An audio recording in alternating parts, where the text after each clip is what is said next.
தமிழ்நாடு அரசு ஒரு கேரண்டி கொடுத்தா அதை எப்படி காப்பாற்றுறோம்னு உலக முதலீட்டாளர்கள் நன்கு உணர்ந்திருக்கிறாங்க. மற்ற மாநிலங்களுக்கு போட்டி மாநிலம் என்பதெல்லாம் தமிழ்நாடு எப்போ கிராஸ் பண்ணியாச்சு. இப்போ உலக நாடுகளோடு தமிழ்நாட்டை போட்டி போடக்கூடிய அளவுக்கு வளர்ந்திருக்கு. இது நம்ம எல்லாரும் பெருமைப்பட வேண்டிய ஒரு முன்னேற்றம்.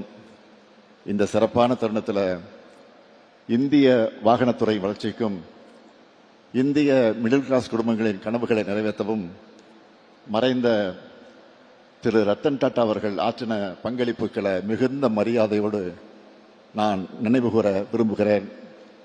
அவர் கண்ட கனவுப்படியே டாடா மோட்டார்ஸ் தமிழ்நாட்டில் மேற்கொள்ளக்கூடிய இந்த முதலீடு தமிழ்நாட்டில் மட்டுமில்லாமல் இந்தியா முழுவதும் புதிய எரிசக்தி வாகனத்துறை வளர்ச்சிக்கு வலுவான ஊக்கமாக அமையும்.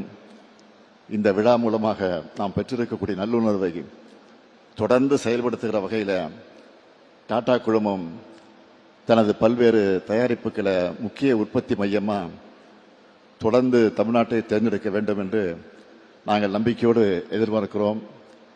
எந்த துறையில் நீங்கள் முதலீடு செஞ்சாலும் அதுக்கு நாங்கள் முழு ஆதரவு வழங்குவோம். திட்ட செயல்பாடுகளை எளிமையாக்கி எல்லா ஒத்துழைப்பையும் வழங்குவோம்.